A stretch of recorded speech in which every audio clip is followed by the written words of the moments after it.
شاومي مشهورة جدا ببطارياتهم وسرعة أدائهم في الموبايلات وخصوصا في سلسلة البوكو، وكمان كاميراتهم كويسة جدا لكن مش مميزة زي كاميرات سامسونج وآيفون، أقل شوية. لكن بوكو اكس 7 برو تحديدا سمعت كلام كده عن الكاميرات بتاعته إن هي مش قد كده، لكن لما جربته الحقيقة فاجئني بالعكس تماما. شفتوا حلقت لكم ازاي الفيديو كله في أول 10 ثواني. النهاردة هنتكلم عن كل مزايا وعيوب بوكو اكس 7 برو ونجرب كل حاجة فيه.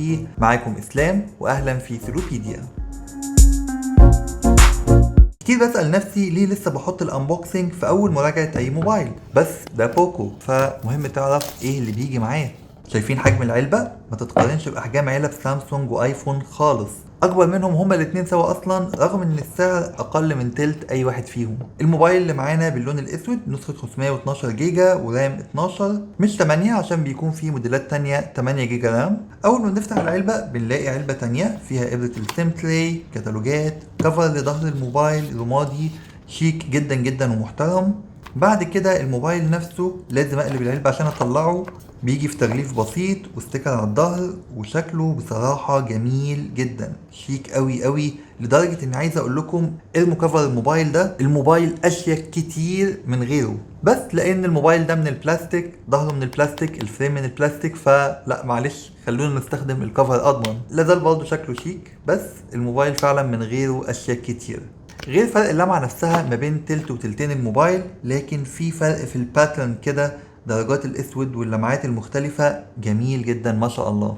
والسؤال هنا ليه شاومي لغاية دلوقتي بيجيبوا شاحن هدية مع الموبايل؟ والإجابة لأنه طبعا شاحن سريع 90 واط، وده معناها إن الموبايل بيدعم سرعة الشحن دي، وشاومي عايزين يتأكدوا فعلا إنك بتستمتع بهذه السرعة من الشحن من غير ما يكلفوك كلية عشان تجيب الشاحن لوحده. ورغم كل ده كيبل الشحن من تايب A لتايب C مش تايب C لتايب C، بس السرعة خطيرة. الموبايل هنلاقي فيه في اليمين زرار الباور وزراير الفوليوم، من فوق هنلاقي انفراريد وميكروفون وفتحة سماعات السبيكر، من تحت طبعا هنلاقي مدخل الشحن تايب سي، فتحة سماعات سبيكر تانية بمكان السيم تري وفتحة ميكروفون تاني. وعلى الشمال مفيش اي حاجة خالص، وفريم الموبايل مسطح تماما لكن الكورنرز هي اللي واخدة كيرف، وبرضه الشاشة من قدام مسطحة تماما، وكاميرا سيلفي في بانش هول في نص الشاشة، فوقيها فتحة سماعات المكالمات ما بين الفريم وبين الشاشة نفسها. والبيزلز في الشاشة متماثلة كلها قد بعضها، شكلها حلو جدا، يعني واخدة نفس الانطباع بتاع موبايلات الفلاج شيب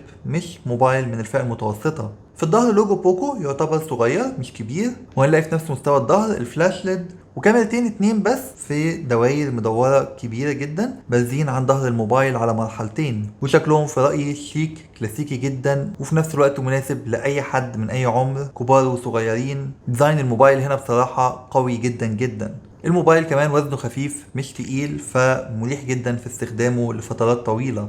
الشاشة هنا هي شاشة سوبر اموليد حجمها كبير 6.7 انش تقريبا، بريزوليوشن فول اتش دي بلس، تردد 120 هرتز، وشدة اضاءة بتوصل ل 3200 نتس فواضحة جدا جدا في الشمس، وجودة ريزوليوشن الشاشة والالوان ممتازة جدا مفيش فيها اي مشكلة.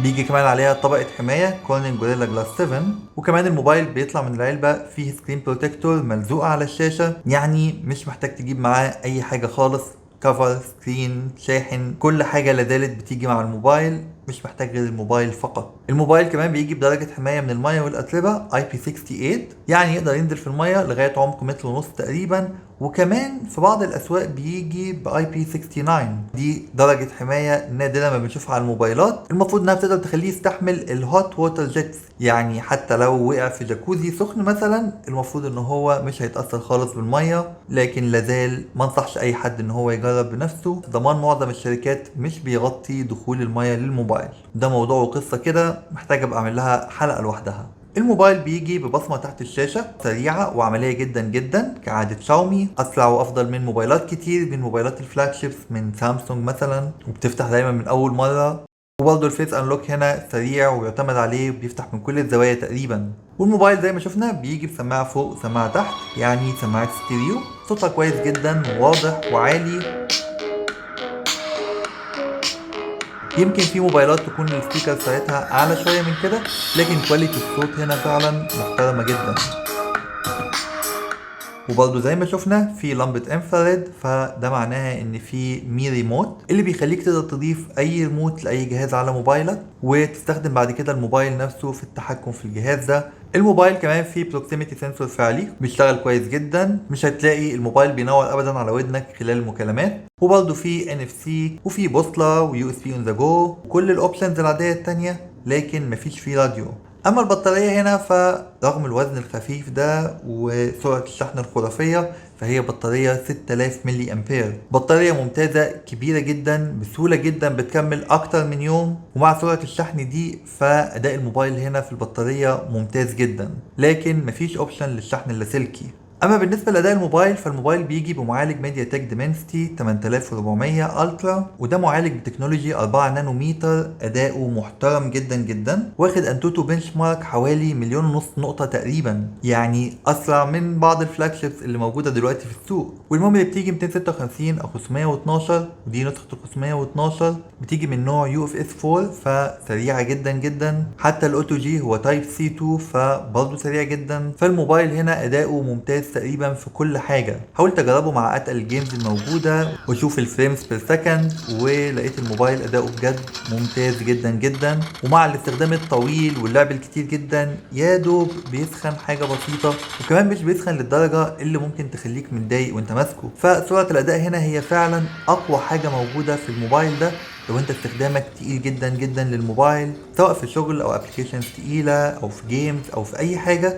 فسرعه الاداء دي مع البطاريه وسرعه الشحن هيخلي الموبايل ده ممتاز ومناسب جدا جدا ليك. اما بالنسبه للكاميرات اللي زي ما قلت لكم سمعت ان هي مش قد كده، ففاجئتني ان هي بصراحة ادائها محترم جدا. الموبايل زي ما قلنا بيجي بكاميرتين، الكاميرا الاساسية 50 ميجا بكسل بسنسور بحجم نص انش تقريبا، لكن فيها تثبيت بصري OIS. اما الكاميرا التانية فهي كاميرا الالترا وايد 8 ميجا بكسل بسنسور بحجم ربع انش تقريبا. وكاميرا السيلفي كمان هي كاميرا 20 ميجا بكسل برضه بسنسور بحجم حوالي ربع انش تقريبا. واداء الكاميرات هنا بصراحة زي المتوقع في معظم موبايلات شاومي، اداء كويس جدا جدا لكن مش مميز. لكن الكاميرا الاساسية حسيت ان هي كمان افضل من قبل كده بكتير. الكاميرا الاساسية بتدينا صور ممتازة جدا جدا في الشمس، صور واضحة وشارب، تفاصيل كويسة جدا، ال HDR محترم، واقدر اعمل زوم لغاية 10 اكس والنتائج تفضل معقولة جدا. وكاميرا الالترا وايد برضه في الشمس ادائها محترم جدا وال HDR كويس جدا، لكن في فرق واضح بينها وبين الكاميرا الاساسية في جودة الصور. وحتى الكاميرا السيلفي ادائها كويس جدا في الشمس، HDR كويس وكل حاجة. وحتى مع الإضاءة الضعيفة والمتوسطة لاحظت إن الكاميرا الأساسية بتدينا نتائج محترمة جدا جدا في الصور، سواء بصور 12 ميجا بكسل أو 50 ميجا بكسل، فجودة الصور هنا ممتازة جدا جدا سواء بالنايت مود أو من غير نايت مود. كاميرا الألترا وايد طبيعي بتكون نتائجها أقل شوية والصور مظلمة أكتر شوية. وكاميرا السيلفي برضه لازال أدائها كويس جدا مع الصور في الإضاءة المنخفضة. ولو جينا للفيديو فهنلاقي الكاميرا الأساسية بتقدر تصور فول اتش دي أو 4K لغاية 60 فريم في الثانية. وكمان خلال التصوير لاحظت إن التثبيت البصري كويس جدا جدا، الفيديو ماشي سموث ومش ملحوظ فيه أي مشاكل تقريبا خصوصا مع الإضاءة القوية، والنتائج تعتبر محترمة جدا جدا. وحتى مع 60 فريم في الثانية لازالت النتائج محترمة جدا جدا. فاجئتني بصراحة، كنت متوقع جودة الفيديو تكون أقل من كده بكتير. لاحظت كمان اخيرا ان وانا بصور فول اتش دي اقدر اتنقل ما بين الكاميرا الالترا وايد والكاميرا الاساسيه، واقدر كمان اعمل زوم وارجع تاني. الاوبشن ده ما كانش موجود زمان في معظم كاميرات شاومي ولازال مش موجود في كاميرات كتير من وان بلس مثلا. وكمان بيشتغل هنا بشكل سموث وعملي، فاللي مهتم بتصوير الفيديو هيكون مبسوط جدا. وبرضه في الإضاءة الضعيفة لو نقلت ما بين الكاميرا الأساسية والألترا وايد هلاحظ إن في فرق واضح كده في كواليتي الإضاءة. هلاقي الفيديو بدأ يضلم شوية، لما أرجع تاني الكاميرا الأساسية هلاقي الفيديو بدأ ينور تاني، ودي حاجة طبيعية جدا بسبب الفرق ما بين كواليتي الكاميرتين.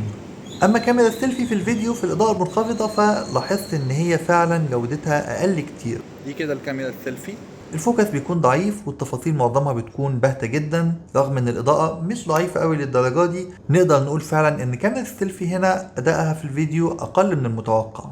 الموبايل كمان بيقدر يصور سلو موشن 120 او 240 فريم في الثانية، بيدينا نتائج ممتازة جدا جدا بالسلو موشن بالدرجات دي. وكمان هي نتائج مفتوحة تقدر تصور زي ما انت عايز، لكن كمان بيقدر يصور 960 فريم في الثانية سلو موشن لمدة ثانية واحدة بس، وده نفس الاوبشن اللي موجود في موبايلات سامسونج من زمان. لكن الحقيقة ان هنا اداؤه يعتبر ضعيف جدا، الحركة هنا بيبان فيها تقطيع جامد جدا، فما نقدرش نقول ده سلو موشن حقيقي 960 فريم في الثانية. لكن لازال ممكن تبقى نتائج مفيدة لو انت عايز حاجة ما بين ال 240 و 960، فهتاخد الفيديو ده وتسرعه شوية ممكن يديلك نتائج احسن.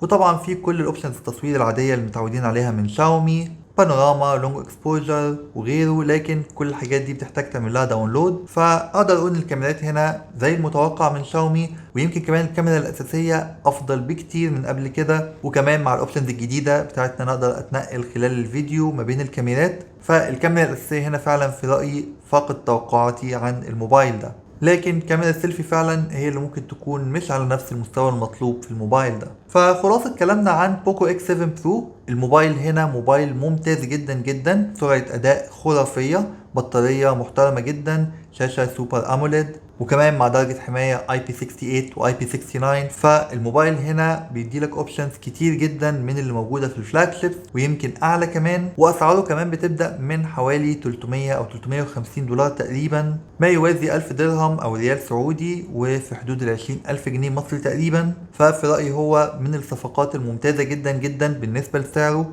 وخصوصا لأي حد محتاج موبايل سلس وسريع وبقوة أداء جبارة. ده أكيد هيكون واحد من أفضل الاختيارات في الفئة السعرية دي من الموبايلات.